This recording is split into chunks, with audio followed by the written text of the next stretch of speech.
Lalaban ako sa iyo. Sino siya? Gamit lang ang isang kaway ng kamay. Nahadlangan niya iyon. Sino ka? Magpakilala ka. Ako ang pinakamagaling na chef ng Tianbao. Ang namumuna rito. Isa lang naman siyang maruming chef. Tapos ang lakas ng loob magsalita rito. Haamon sa hari ng mga chef. Master Ta, wala na bang tao sa tindahan mo? Ubus na ba ang mga tauhan mo? Master. Kaya ko pa naman lumaban. Kuya.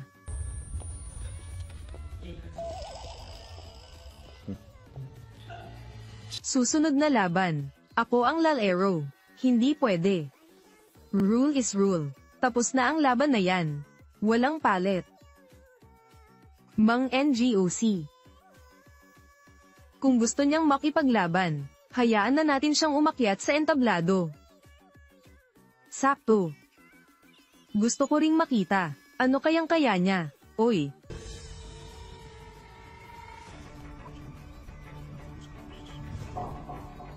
Sige. Kung walang problema ang kalaban, ipinapahayag ko. Ituloy na natin ang paligsahan.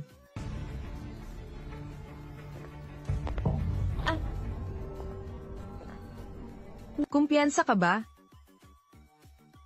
Huwag kang mag-alala. Tulungan mo akong maghanda ng isang bagay. Sige.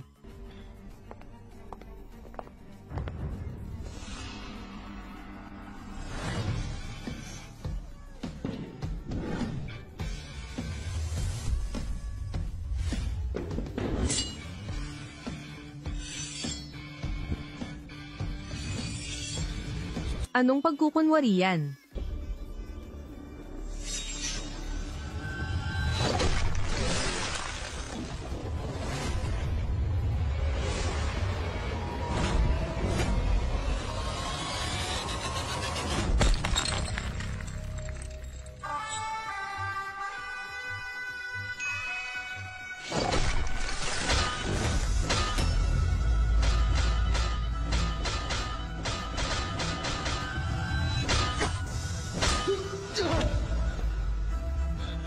Ikaw.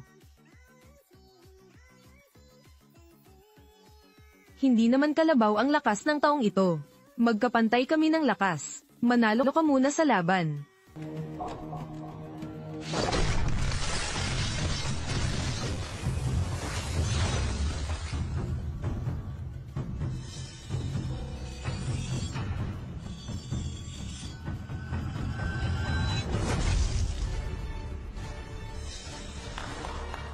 Sige. Itong Buddha statue. Napakaganda. Ang galing ng pagkakaukit ng kutsilyo. Napakaganda. Tunay ngang na number 1 chef nga. Ang galing ng diskarte niya sa paggamit ng kutsilyo. Sir NGOC. Malapit nang matapos ang oras. Ihayag na natin ang resulta. Tapos na. Hinahasa pa niya ang kutsilyo. Malapit nang maubos ang oras. Kung hindi ako nasugatan, hindi siya magiging naroon. Tianbao Shop, natalo na. Ipinapahayag ko, ang laban ay hindi pa tapos. Ang aga mo namang magpahayag ng resulta. Tagahugasan ka lang ng pinggan. 1 minuto na lang, kaya mo kayang manalo. 1 minuto. Sapat na yun. Dumating na ang manok, kunin mo na. Tamang-tama.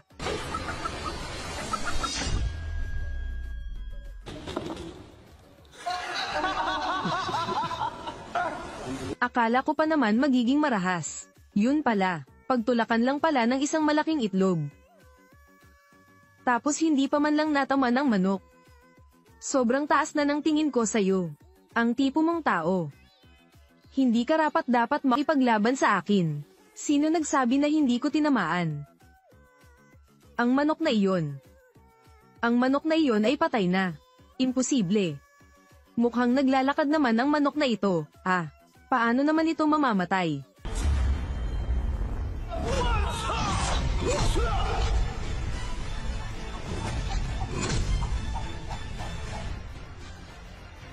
Diyos ko, tingnan mo. Gumalaw pa rin ang manok. Buto na lang ang natira. Nakakagalaw pa rin. Ikaw kaya? Ang galing na yan, ang Diyos lang ang may kaya. Ikaw at ang master na yun. Ano ba ang relasyon ninyo? Gurong dakila, tagahugas lang ako ng pinggan. Ewan ko, ang manok na ito ay patuloy pa ring lumalakad. Paano nangyari iyon? Nakausap ko na siya. Alagad ng isang maalamat na chef. Vuong Tien. Siya ang nag-iisang alagad ng maalamat na chef. Siya lang ang mayroong kakaibang kasanayang ito. Ang kasanayang ito, tinatawag itong kasanayang kidlat, bilis. Mabilis na parang hangin. Malakas at determinado. Target, hindi agad mamamatay, kahit maaring mapanatili pa. Ang tinig noong nabubuhay pa. Akala ko chismis lang iyon. Hindi ko akalain. Totoo pala iyon. Kakayahang kidlat. Siya ang Diyos ng kusina. Binibini. Huwag ka nang magbiro. Imposible ito. Tama. Bakit nandito ang Diyos na iyon sa tindahan natin? Nagpapanggap lang iyon. Wala pa ring resulta. Matapos naming mag-usap ni Mr. Hammer, ang resulta. Ang nanalo ay silang NHT Tao. Magaling. Nanalo tayo. Madali lang yun. Daijin sila. Madali lang yun. Ang pagiging chef, isang maliit na bahagi lang yan.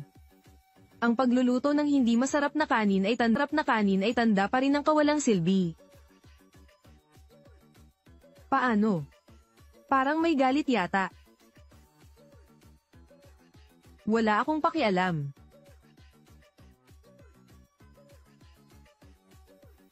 Ang batang ito.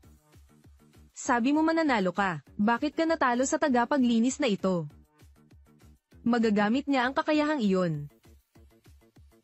Naiintindihan ko na, ang Shaolin. Master, siya ay, umalis ka na, walang kwentang tao ka. Umalis ka na. Hindi pwede.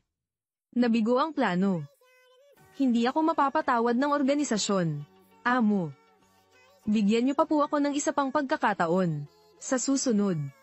Mananalo ako, bibigyan kita ng isa pang pagkakataon. Susunod na laban, kung matatalo ka ulit, hindi kita patatawarin.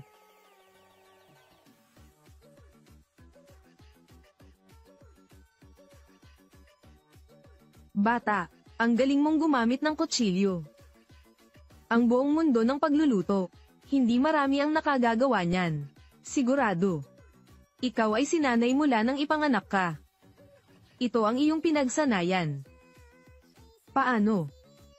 Gusto mo bang matuto? Tuturuan kita. Ang teknik sa paggamit ng kutsilyo. Sa pagluluto. Hindi mo ako mapapantayan. Susunod. Susugurin namin kayo, at magmamakaawa kayo sa awa namin. Round 2. Sabaw ng mushroom. Oras na. Isang handog na insenso. Direktor, ito ang pinakamagaling mong niluluto.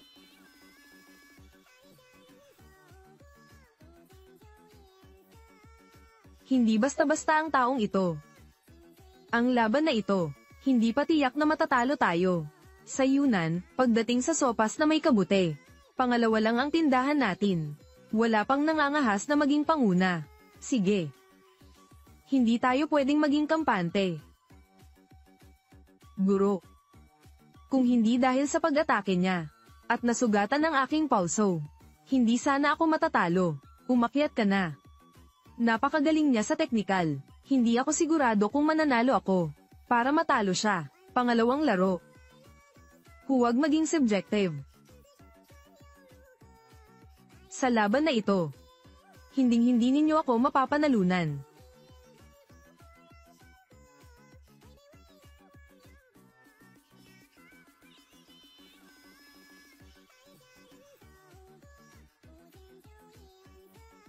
Matanda. Napaka-brutal niya. Dapat mag-ingat ka. Huwag maging subjective. Alam ko na.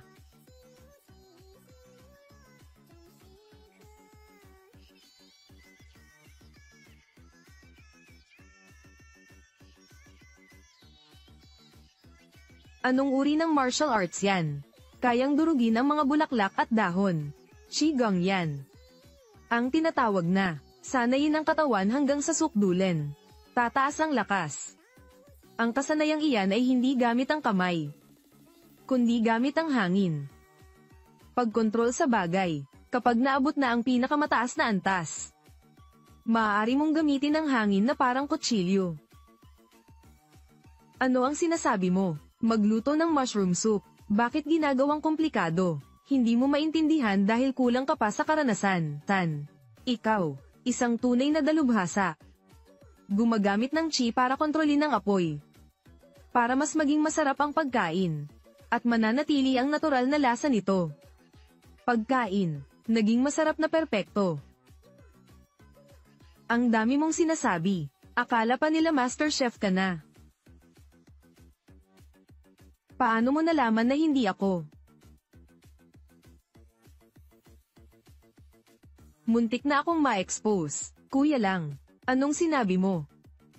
Parang alam mo ang Diyos ng kusina. Ano bang sinabi ko? Nagbibiro lang naman ako. Tingnan mo na.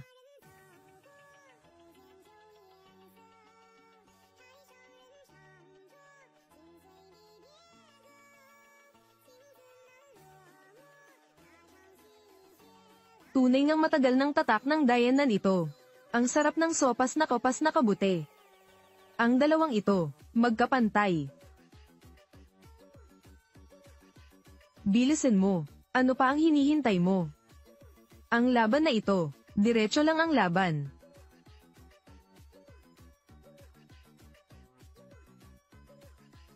Pasensya na. Hindi maganda. Delikado.